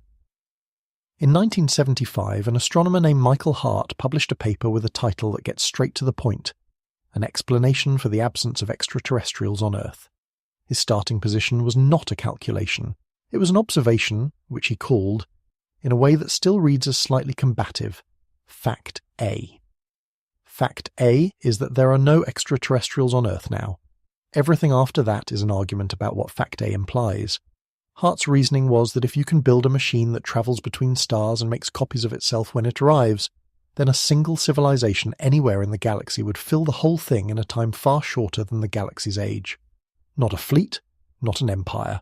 One civilization, one wave, and the wave sweeps everything. So Fact A is not a minor detail. Fact A is evidence. 5 years later, in 1980, the physicist Frank Tipler pushed it harder. Tipler worked through the self-reproducing probe idea in more detail and arrived at a blunter conclusion than Hart had. Extraterrestrial intelligent life does not exist. Not rare, not hiding, does not exist. The two arguments together have been known ever since as the Hart-Tipler conjecture, and the shape of the reasoning should feel extremely familiar by now, because Ivliev's paper is the same argument wearing better clothes. The machinery both of them were relying on came from John von Neumann, whose work on self-reproducing automata was published after his death, and worked out, in mathematical detail, how a machine could contain a complete description of itself and use that description to build a copy. That is why anything of this kind gets called a von Neumann probe. The idea is older than the space program, so this alarm has been ringing since 1975.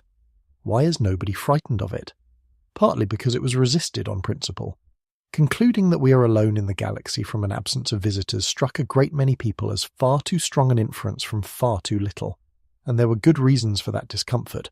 Fact A is only as good as our ability to notice, and in 1975 our ability to notice anything small in the solar system was close to zero.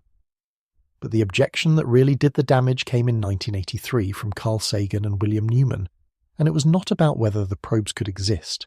It was about what would happen if they did. Their argument was this: a machine that copies itself, released into an environment with no upper bound on resources, is not an exploration program. It is an exponential process. 2 becomes 4, 4 becomes 16, and there is nothing in the design that says stop. What you have built is not a probe. It is, in their phrase, a dangerous infection of the galaxy, something that would convert everything it touched into more of itself, including eventually the civilization that built it, and everything that civilization was trying to protect. And their conclusion followed naturally. Any species advanced enough to build such a thing is advanced enough to understand why it must not, and so nobody does. And so the absence of probes tells us nothing at all about whether anybody is out there. That was a genuinely excellent objection, and it worked. It took the sharpest version of the Fermi paradox and diffused it, because it explained the absence without requiring the absence to mean anything. For decades afterwards, the self-replicating probe was filed under Interesting and Unwise, alongside Grey Goo and every other runaway replication nightmare, and the field moved on to arguing about radio. 2 other objections from that era are worth having in your pocket, because they are still the strongest things anybody has said against this whole family of arguments, and Ivliev takes both seriously. The first is percolation, argued by Jeffrey Landis in 1998. His point is that expansion is not a smooth fluid filling a container. It is a branching process with a probability attached to each step, and processes like that behave strangely. Below a certain probability of any given colony launching further colonies, the expansion does not slow down. It stops permanently, leaving whole regions untouched forever, while other regions are densely settled. There is no requirement that a wave which starts anywhere ends up everywhere. It can simply run out. The second is the sustainability argument, from Jacob Hack-Misra and Seth Baum in 2009. Their claim is that rapid exponential expansion is itself a failure mode, that civilizations which grow that way exhaust themselves and collapse, so the ones that persist are precisely the ones that do not expand quickly, or at all. Ivliev's response to this is one of the more elegant moments in the paper. A slow, low-noise, bounded seeding program is not in tension with the sustainability argument. It might be what sustainable expansion actually looks like. One small thing a year is about as far from exponential exhaustion as a program can get. Ivliev's answer is not to dispute any of it. He calls the Sagan and Newman objection important, and he does not try to argue that runaway replication would be safe. Instead, he changes the specification. Remember the design decision from earlier, that the threshold explicitly does not require full self-replication. This is what it was for. The architecture in this paper is a machine that carries out partial replication, local repair, scavenging, and the occasional launch of a stripped-down descendant. The multiplication factor is 2 or 3. There are local audits. There are termination conditions written in. And the launching civilization, in his words, retains termination authority on each node. This is bounded growth, he writes, not infectious replication, and the parameters are tunable. That is the whole reply, and it is worth appreciating how neatly it fits. The Sagan and Newman objection is an argument against a machine with no upper bound. It has no force against a machine with an upper bound, and crucially, the reason to build the bounded version is not caution imposed from outside. It is that a strategic intelligence would look at an uncontrolled replicator and immediately classify it as the largest risk in the entire program, the one failure mode capable of destroying the thing the program exists to protect. The safety constraint is not a regulation. It is the obvious conclusion of the same reasoning that motivated the mission, which means the objection that put this idea back in its box for 40 years does not survive contact with a slightly better design, and that leaves us where Hart and Tipler were, with the same uncomfortable conclusion, arrived at with much better tools. It is worth noting how much the reasoning has softened between then and now, because the softening is the reason this version is harder to dismiss. Hart and Tipler concluded that nobody exists. That is an enormous claim resting on one negative observation, and it invited exactly the pushback it received. Ivliev concludes something far more modest, that no civilization which crossed the threshold happened to arise close enough to reach us. That leaves room for life elsewhere, for civilizations elsewhere, even for civilizations more advanced than ours elsewhere. It only requires that none of them, in this particular corner of a very large galaxy, got all the way through. A weaker claim is a more durable one, and this one is engineered to be hard to knock over. There is one more piece of history here that I find quietly astonishing, and it makes the silence stranger rather than easier. In 1982, NASA published the results of a summer study run with the American Society for Engineering Education, and inside that document is a full engineering design for a self-replicating factory on the lunar surface. Not a sketch, a study, with mass budgets and process chains and a replication timeline. Engineers worked out how a system could land on the moon, dig, refine what it dug, and fabricate its own components. That was over 40 years ago. It was published at public expense, and then it went on a shelf, where it has remained. Alex Ellery made a related point in the International Journal of Astrobiology in 2022, and his title was not subtle: Self-replicating probes are imminent. His argument was that the three technologies you would need, additive manufacturing, capable robotics, and the ability to produce electronics from processed material, have all been advancing independently and are converging on the capability whether anybody intends it or not. He was writing about our own near future, not about aliens. But if he is right, then the thing that Hart and Tipler treated as a hypothetical about other civilizations is about to become a description of ours, which is a very odd position to find yourself in when the original argument concluded that nobody has ever done it. So the honest summary of this history is not that nobody thought of it. It is that everybody thought of it, repeatedly, from several directions, and then found a reason to stop. First because the machinery sounded like science fiction, then because the machinery sounded dangerous, and lately because the arrival of artificial intelligence seemed to make the whole question moot. Every one of those reasons has now weakened. The machinery no longer sounds like fiction. A version of it is being funded for commercial reasons. The danger has an engineering answer, and the artificial intelligence that was supposed to close the question has, on this argument, blown it wide open. Which brings us to the part that should genuinely bother anybody who has ever cared about this problem.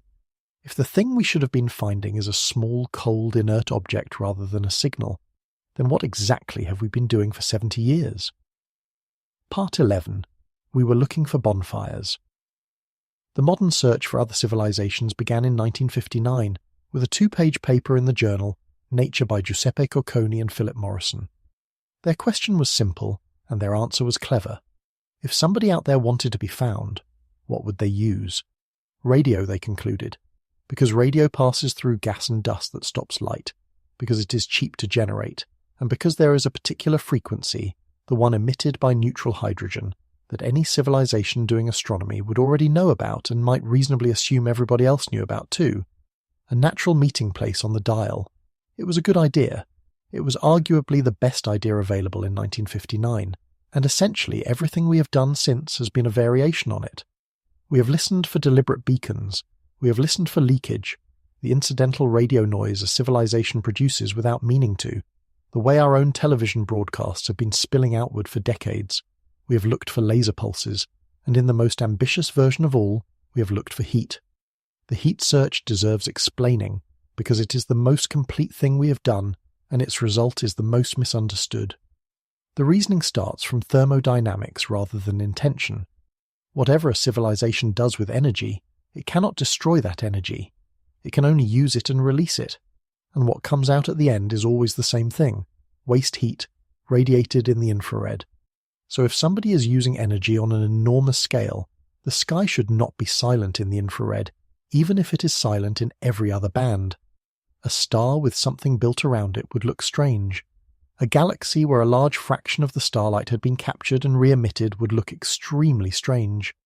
The origin of the megastructure idea is worth a moment, because it shows how an assumption becomes a search program. In 1960, the physicist Freeman Dyson published a short paper suggesting that a civilization with sufficient energy demand would eventually capture a large fraction of its star's output, and that the way to find such a civilization would be to look for the infrared signature of the structure doing the capturing. 4 years later, Nikolai Kardashev formalized the underlying assumption into the ladder everybody still uses. Type 1 uses a planet's worth of energy, Type 2 are stars, Type 3 are galaxies. Neither man claimed this was the only way a civilization could develop, but the two ideas together hardened into something that functioned like a law.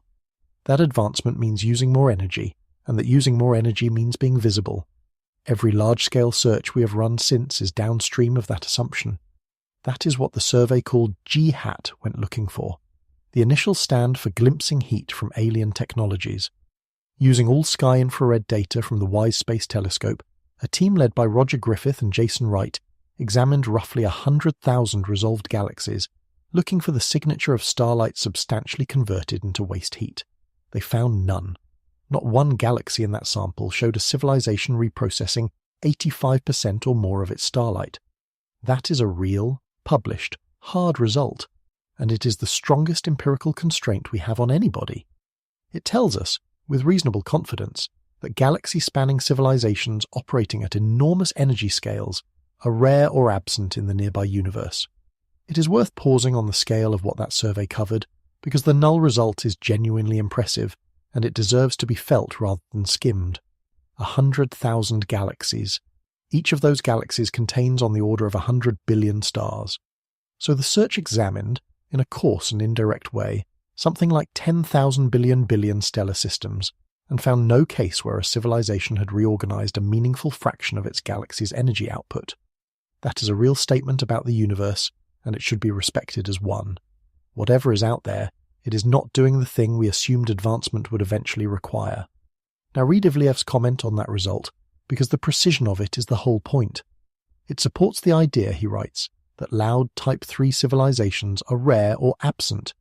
It does not rule out quiet machine expansion, 100,000 galaxies, and the search was structurally incapable of detecting the thing this argument predicts, because what this argument predicts is a 10-kilogram object sitting in a crater, which emits nothing, radiates nothing, and would be invisible to that survey from a distance of 1 kilometre, never mind 100 million light-years. The same problem runs through a more recent and more sophisticated piece of work. In 2021, Robin Hanson and colleagues published a model they called Grabby Aliens, which is genuinely elegant. It reasons about selection effects, about why we find ourselves observing the universe at this particular moment rather than another, and it distinguishes carefully between civilizations that expand loudly and ones that do not. But Ivleyev identifies an assumption buried inside it. The model derives its results by treating expanding civilizations as highly visible upon arrival. Grabby, in that framework, means you would know.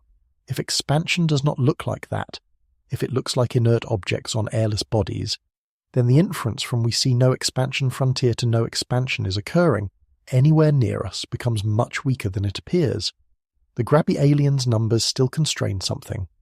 But what they constrain, Ivleyev argues, is how densely post-threshold civilizations are packed in space, not whether their expansion would be visible. The paper contains exactly one diagram, and I think describing it out loud is the fastest way to make this whole reframing click. So picture a square divided into 4 boxes. The vertical axis is how noticeable a civilization is. At the top, loud, high power, large waste heat, signatures you could pick up across a galaxy. At the bottom, quiet, low mass, intermittent activity, weak signatures you would have to be standing next to. The horizontal axis is who does the expanding. On the left, biological, crude ships, settlers, colonies, generation vessels. On the right, machine, autonomous probes, robotic seed systems, infrastructure that runs itself.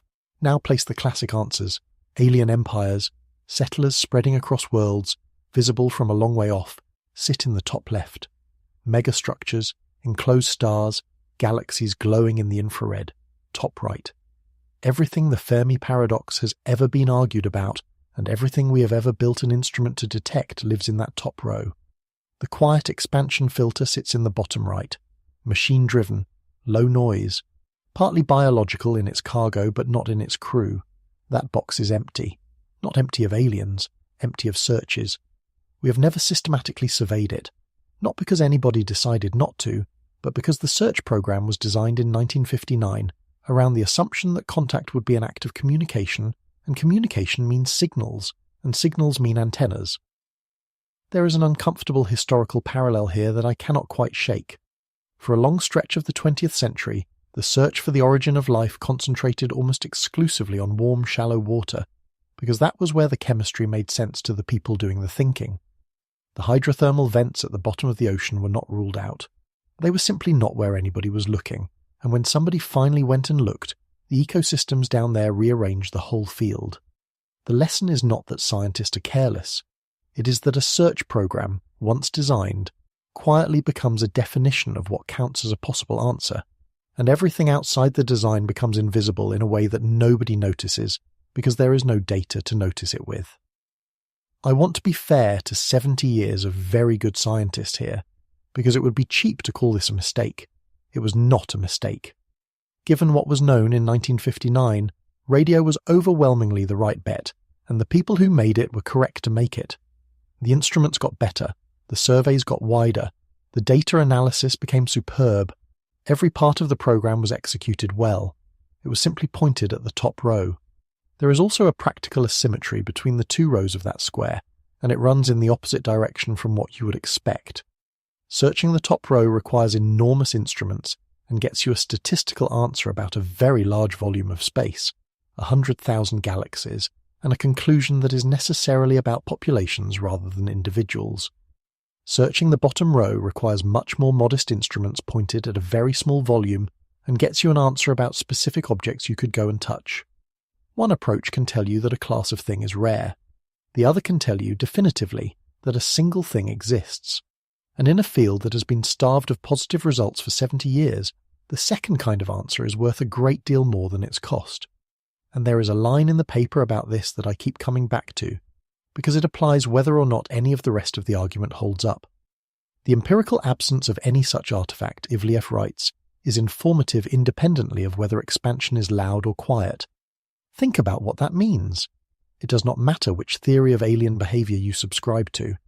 It does not matter whether you think they build megastructures or hide or go quiet or never existed. In every single one of those scenarios, finding one manufactured object of non-human origin on an airless body in this solar system would end the argument permanently. And in every one of those scenarios, carefully looking and finding nothing tells you something real. That is the rarest thing in this entire field, a test that gives you information no matter which way it comes out. Nearly every other line of inquiry here has the frustrating property that a negative result means nothing much. You looked, you heard nothing, and the space of explanations for hearing nothing is so large that the search barely moves the needle. A careful survey of the places where an object would persist does not have that problem. Find something, and the question is answered forever. Find nothing, after looking properly, and the case that almost nobody crosses the threshold gets measurably stronger. So where would you actually point the camera? Part 12. Small durable things. The paper ends with a list, and the list is the most useful thing in it, because it converts a hypothesis into instructions.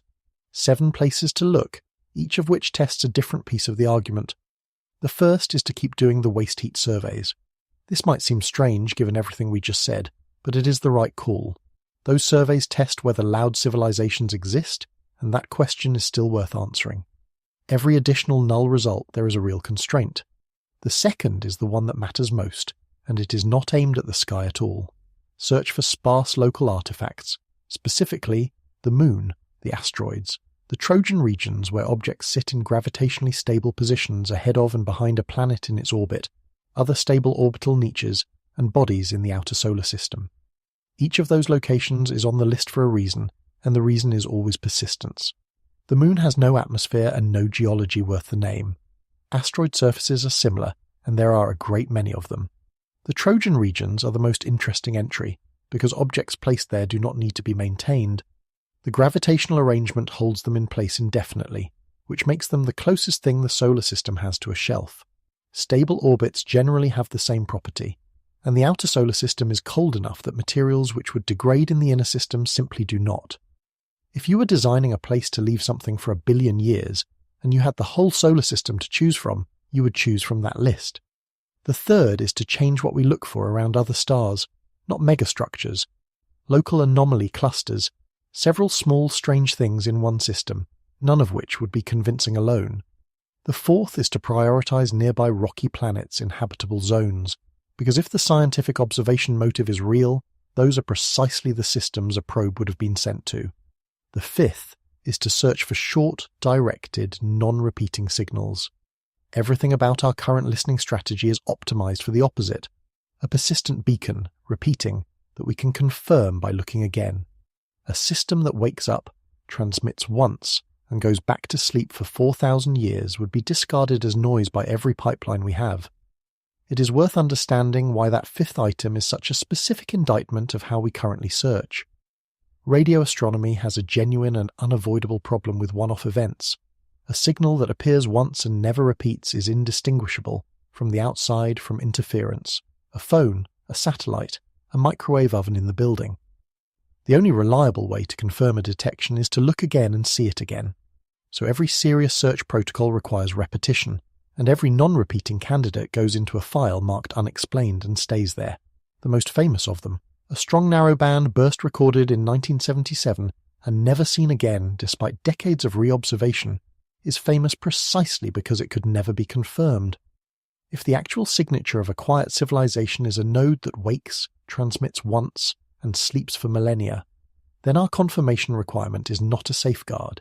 It is a filter that removes exactly the thing we are looking for. The sixth is to look for what he calls technobiological traces, biospheres that look wrong, atmospheric chemistry out of equilibrium in ways that are difficult to produce naturally, or a biosphere with a signature suggesting it has been arranged. And the seventh is the one that makes this a real scientific program rather than a hopeful one. If we search these places carefully at high sensitivity and find nothing, that is a result. It strengthens the case that crossing the threshold is rare, dangerous, or still ahead of nearly everybody. Now, the second item is where the whole thing becomes concrete, and I want to slow down here. Put yourself on the far side of the moon. There is no wind. That is the first thing to understand, and it sounds trivial until you follow it out. There has never been wind here. There is no water, no rain, no rivers, no oceans, no freeze and thaw. There is no plate tectonics grinding the surface under itself and melting it back into the interior. There is no biology, nothing burrowing, nothing growing, nothing decomposing. The processes that on Earth erase almost everything within a few thousand years do not operate here at all. What operates instead is very slow. Micrometeorites, arriving constantly, gradually grinding the top layer into powder. Temperature swinging by hundreds of degrees between the long day and the long night. Radiation. Over billions of years, these things do wear a surface down, but they wear it down at a rate measured in millimeters across geological time, and they do not move things. So objects stay where they are put. The footprints from the crude landings are still there, sharp-edged, and will be for millions of years. Any object set down on that surface is not buried, not swept away, not corroded, not overgrown. It sits, in the position it was left, under a sky that never clouds over. And now the point. This argument does not predict a base. It does not predict a city, or lights, or a signal, or anything you would recognize as a presence. It predicts a small, cold, inert object, something perhaps the size of the thing you were holding earlier, sitting exactly where it was set down, possibly for longer than there have been animals on Earth. There is a serious proposal for this, and it is not new. In 2013, the physicist Paul Davies and his student Robert Wagner published a paper in Acta Astronautica, arguing that the enormous archive of high-resolution imagery from lunar orbit should be systematically searched for artifacts, with volunteers doing the looking. They laid out 4 categories of what might be found: a message, instruments, rubbish, or large-scale alteration of the landscape. Their reasoning was exactly the persistence argument, that unlike Earth, the Moon keeps things. The scale of the imagery involved is part of what makes the proposal reasonable rather than fanciful. Lunar orbiters have returned hundreds of terabytes of surface imagery at resolutions well under a meter per pixel, covering a substantial fraction of the surface, and the great majority of those images have never been examined by a human being at full resolution. There simply are not enough people. That is a solvable problem. It is the kind of thing that distributed volunteer projects and automated anomaly detection are genuinely good at. And the notable thing is not that it is difficult, but that it has never been prioritized. We have the pictures. We have not looked at the pictures. I should be careful here, because this territory has a great deal of nonsense in it, and the nonsense is loud. There is a long tradition of finding structures in low-resolution lunar images, and what is almost always being found is compression artifacts and the human visual system doing what it does, which is to see faces and buildings in noise. There is a similar tradition around interstellar objects passing through our solar system, where genuine scientific interest in anomalous behavior has repeatedly been inflated into claims of alien hardware, and where every case so far has behaved like a natural body once observed properly. And there is the entire discourse around unexplained aerial sightings, which this paper does not mention and does not support. The difference between all of that and what Davies and Wagner proposed is method. One approach starts with a blurry image and reasons toward a conclusion. The other proposes a survey with a null hypothesis, a defined search area, and an outcome that is meaningful either way. Ivliev's paper is squarely in the second camp. He makes no claim that anything has been found. His claim is about where the funding should go. His own words on the prediction are as unglamorous as they should be. The quiet expansion filter, he writes, does not predict obvious alien bases. It predicts that if an old expansion wave reached us, small and inactive artifacts are more plausible than dramatic infrastructure. For the exoplanet side, the instrument that matters is the Habitable Worlds Observatory, NASA's planned successor for directly imaging potentially habitable planets around other stars and reading their atmospheres for signs of life. Oxygen, methane, the chemical disequilibrium that living processes maintain. Ivliev's suggestion is that the same data should be checked for a second class of anomaly, night-side illumination that should not be there, spectral features that do not fit, orbital dust arranged in ways gravity does not arrange it, or signs of energy being controlled rather than merely emitted. There is a loop in that idea worth noticing. Better remote sensing does not only help us find them, it would have helped them find us.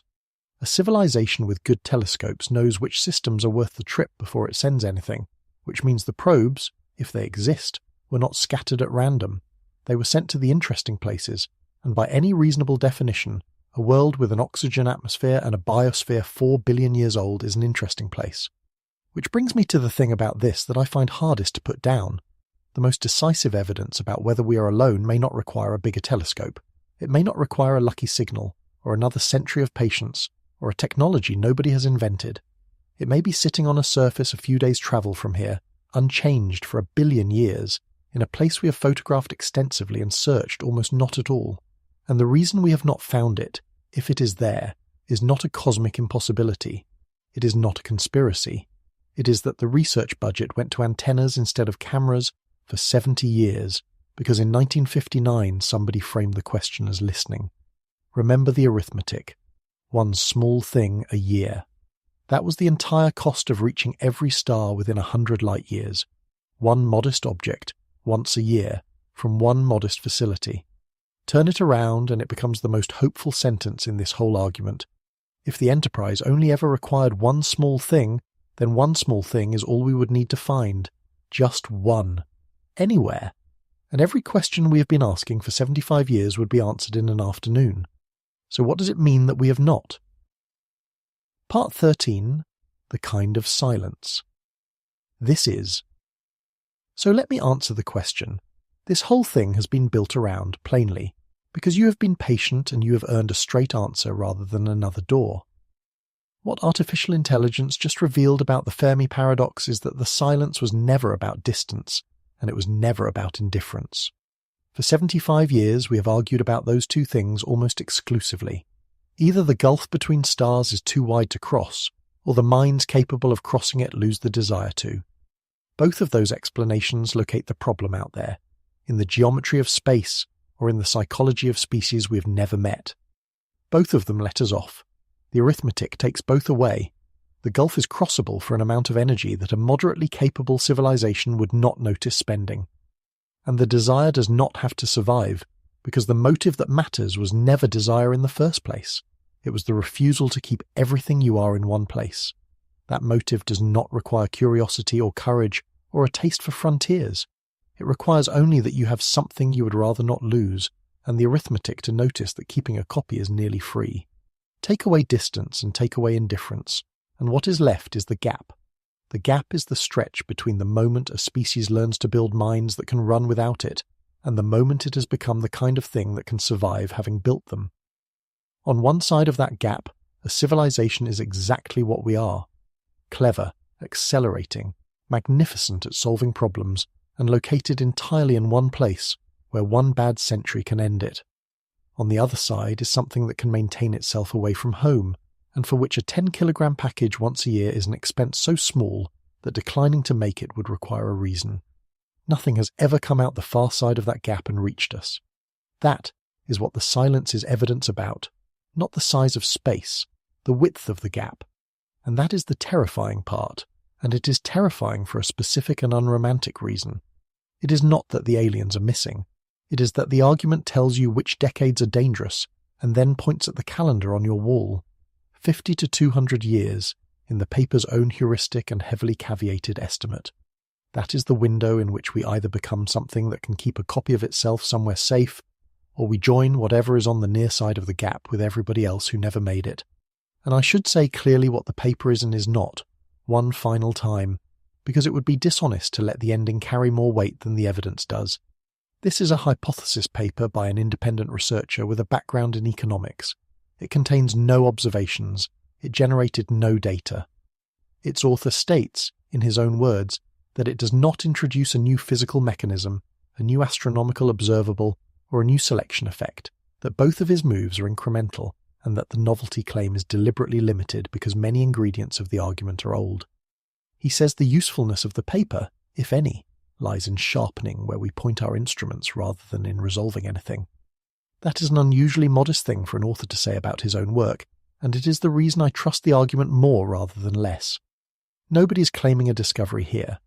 What is being claimed is that a comfortable answer does not survive an arithmetic check, and that the thing we should have been searching for is not the thing we searched for. Both of those claims are checkable, and neither requires you to believe anything about aliens at all. Now let me be honest about how much of that we actually know, because I have been building an argument, and you deserve the other 3 doors before we finish. The first reading is Ivliev's own, and it is the one I have just given you. The hard step is the threshold. Almost nobody crosses it. The filter is in front of us. The second reading takes only the observability half seriously. Maybe they crossed it. Maybe expansion is common and quiet, and the sky is not empty but merely uninformative, and the silence is a fact about our instruments rather than about the universe. Small durable things, sitting in places we have not searched. The third reading is the skeptics, and it may be the most defensible. Strip out the proposed solution, and what remains is a strengthened problem and nothing else. The paper removed a comfortable answer and did not replace it. That is a real contribution, and it is also, honestly, a bleak one. And the fourth reading is the quietest. We may simply be early. The universe is young in the relevant sense, stars are still forming, and somebody has to be first. On that reading, the silence is not a warning and not a mystery. It is a timestamp. There is also something worth sitting with about the shape of the 4 readings, which is that they do not resolve into a comfortable middle. 2 of them are frightening and 2 of them are not, and there is currently no observation that distinguishes between them. That is an unusual epistemic position to be in about a question this large. Normally, when 4 explanations compete, you can at least say which way the evidence leans. Here the evidence, an absence, everywhere we have looked, in every band we have listened to, is exactly equally consistent with a filter ahead of us, with a sky full of small cold objects nobody has surveyed, with a sharpened puzzle that nobody has cracked, and with the simple possibility that we happen to be early. All 4 fit. The data does not choose, which is precisely why that list of 7 places to look matters more than any of the philosophy. It is the only thing in this entire argument capable of making the readings unequal. Ivleev concedes the third and fourth without much of a fight, which tells you something about him, and he is careful, in his discussion section, to say what his argument is not. The quiet expansion filter, he writes, changes the emotional tone of the Fermi paradox. It does not say that everyone dies, that everyone hides, or that everyone loses interest in the universe. I want to end on that, because I think there is something in this argument that is easy to miss underneath the alarm. Remember what the 6 reasons actually were. Keep the genomes, keep the archive, keep a record of the forest, keep the option open. When you strip the flags and the glory and the romance off the case for going out there, when you subject it to exactly the cold evaluation everybody assumed would kill it, what survives is not conquest. What survives is the impulse to make sure something is not lost. That is the most rational thing there is to do with a galaxy. Not to fill it, to use it as somewhere safe to put the things you loved. And there was one more sentence from the middle of all this that I have been holding back for the end. Ivleev's description of the machine seed, the 3 short clauses that carry the whole economics. It can wait, it can fail in large numbers, it can be launched redundantly, it can wait. That is true of the probe, it is true of the archive, it is true of the star at the other end, which will still be burning in 10,000 years, and of the crater where the package would sit, which is not going anywhere. It is not true of the civilization. In this entire argument, across 10 billion years of galactic history and 10,000 candidate stars and 100,000 surveyed galaxies, the only thing with a deadline is the species that has not crossed yet. We are the thing that cannot wait. So here is where it leaves us, and it is not a prophecy, it is a question with an address. We now have the arithmetic. We know roughly what a copy costs, and we know it is small, which means the question stops being about them and becomes one that somebody eventually will have to answer about us. The same question that broke the comfortable answer in the first place. Not why would we build an empire? Why would we refuse to make a backup? And if we ever do, it will not look like a fleet, or a flag, or a moment anybody films. It will look like what it always looked like, in the arithmetic, from the beginning. One small thing a year, leaving quietly, carrying everything we ever knew, toward a light we will not live to see it reach. That is the kind of silence this is. Not the silence of an empty room. The silence of a species standing at the near edge of something almost nothing gets across, holding for the first time the numbers that tell it exactly how cheap the crossing would be, and exactly how little time it has to become the sort of thing that could make it.